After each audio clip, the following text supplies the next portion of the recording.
નમસ્કાર મિત્રો, આજના વિડીયોમાં આપણે વાત કરવાની છે યુટ્યુબમાં આપણી ચેનલના લોગાવાળું નામવાળું એનિમેશન બનાવવું હોય તો આ રીતે તો કઈ રીતે બનાવી શકાય। તો તમારે વિડીયો પૂરો જોવાનો છે। જો નવા મિત્રો આવે તો ચેનલને સબસ્ક્રાઈબ કરી લેજો। આપણે યુટ્યુબ રિલેટેડ વિડીયો બનાવીએ છીએ। ચાલો આપણે શરૂ કરીએ। સૌથી પહેલાં તમારે કેનવાસને ઓપન કરી લેવાનું છે। જેવું તમે કેનવાસને ઓપન કરશો ત્યારબાદ તમારે ક્રિએટ ઉપર ક્લિક કરી દેવાનું છે। આ રીતે તમારે ક્રિએટ ઉપર ક્લિક કરી દેવાનું। જેવું તમે ક્રિએટ ઉપર ક્લિક કરશો 16.9 ઉપર તમારે ક્લિક કરી દેવાનું છે। ક્લિક કર્યા બાદ તમારે અહીંયા ક્રિએટ ઉપર ક્લિક કરી દેવાનું છે। જેવું તમે ક્રિએટ ઉપર ક્લિક કરશો ત્યારબાદ તમારે એનિમેશન લઈ લેવાનું છે, જે હું તમને ડિસ્ક્રિપ્શનમાં તેની લિંક આપવાનો છું, ત્યાંથી તમારે ડાઉનલોડ કરી લેવાનું છે। આ રીતે તમારે ડાઉનલોડ કરી લેવાનું છે, ઇમ્પોર્ટ કરી લેવાનું છે। આ રીતે તમારે પ્રોબ્લેમ આવતો હોય, ડાયરેક્ટ તમે એનિમેશન મીડિયામાંથી લો છો અને આ રીતની પ્રોબ્લેમ આવતો હોય તો તે સૌથી પહેલાં તેને આ રીતે ડિલીટ કરી દેવાનું। ડિલીટ કર્યા બાદ ફરીવાર મીડિયામાં જવાનું છે।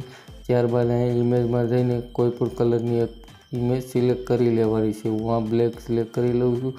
ઇમેજ સિલેક્ટ કર્યા બાદ તમારે અહીંયા લેયર ઉપર ક્લિક કરી દેવાનું છે। જેવું તમે લેયર ઉપર ક્લિક કરી મીડિયામાં જવાનું છે। ત્યારબાદ તમારે જ્યાં પણ તમારું એનિમેશન હોય ત્યાંથી તમારે ફરીવાર આ રીતે ઇમ્પોર્ટ કરી દેવાનું છે। આ રીતે તમારું ઇમેજ આવી જાય ત્યારબાદ ઇમેજ જેટલું પણ હોય તે એટલું બેકગ્રાઉન્ડ તમારે મોટું કરી દેવાનું છે।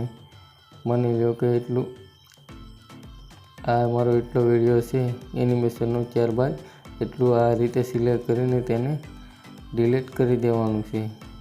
આ સિલેક્ટ કર્યા બાદ તમારે આને સ્લીપ કરી દેવાનું છે। અહીં તમને એક ઓપ્શન જોવા મળતો હોય છે, નીચે હું તમને બતાવું। આ રીતે તમારે એક સ્લીપ સ્ક્રીનનું ઓપ્શન જોવા મળશે, તેને તમારે અનેબલ ઓન કરી દેવાનું છે ફૂલ સ્ક્રીનનું। આ રીતે ફૂલ સ્ક્રીન કર્યા બાદ તમારે આ રીતે એનિમેશનથી જ્યાં પણ તમને આ રીતે સબસ્ક્રાઈબનું બટન દેખાય છે આ રીતે સફેદ કલર, ત્યાં તમારે આ રીતે સિલેક્ટ કરી લેવાનું છે। સિલેક્ટ કર્યા બાદ તમારે તમારી ગેલેરીમાં જઈને તમારો જે ચેનલનો લોગો અથવા તો ફોટો હોય તેને તમારે સિલેક્ટ કરી લેવાનો છે। તો હું અત્યારે ગેલેરીમાં આવી ગયો છું ને કોઈ પણ એક ફોટો લઈ લઉં છું।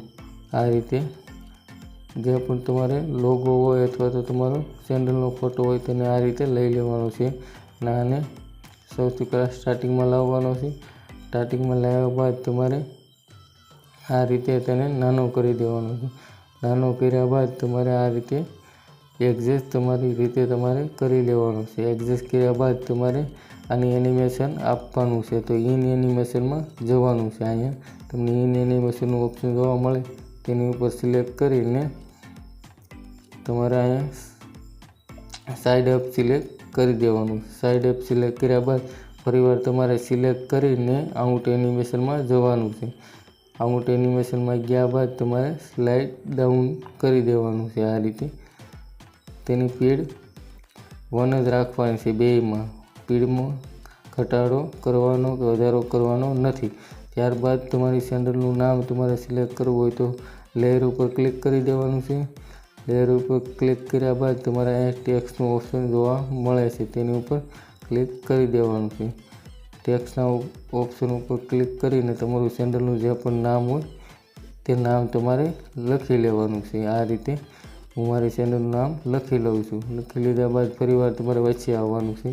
વચ્ચે આવીને આ રીતે તમારે તમારા લોગાની સામે તમારે નામ લાવવાનું છે। ત્યારબાદ તમને કાંઈ ઓપ્શન જોવા મળશે કલરનું, તેની ઉપર તમારે સિલેક્ટ કરી દેવાનું છે અને કોઈ પણ કલર સિલેક્ટ કરી લેવાનો છે। સિલેક્ટ કર્યા બાદ તમારે અહીં ઓપ્શન જોવા મળે છે ફોન્ટનું। ફોન્ટના ઓપ્શનમાં ગયા બાદ તમારે આ રીતે કોઈ પણ ફોન્ટ સિલેક્ટ કરી લેવાની છે। સિલેક્ટ કર્યા બાદ તમને આ રીતે જોવા મળશે। હવે તમારે આને એડજસ્ટ કરી દેવાનું છે। આ રીતે એડજસ્ટ કર્યા બાદ તમારે આને પણ આ રીતે જ એનિમેશન આપવાનું છે। તો ઇન એનિમેશનમાં જઈને સ્લાઇડ અપ આપી દઈએ અને આઉટ ફરીવાર સિલેક્ટ કરીને આઉટ એનિમેશનમાં જઈને સ્લાઇડ ડાઉન આપી દઈએ. આ રીતે સ્લાઇડ ડાઉન આપી દેવાનું છે. ત્યારબાદ તમારે આ રીતે પ્લે કરી લેવાનું છે. તમે જેવું પ્લે કરશો તો આ રીતે તમારું લોગોનું એનિમેશન કમ્પ્લીટ થઈ જશે. તો આ રીતે એનિમેશન કરીને તમારે ડાઉનલોડ ઉપર ક્લિક કરી દેવાનું.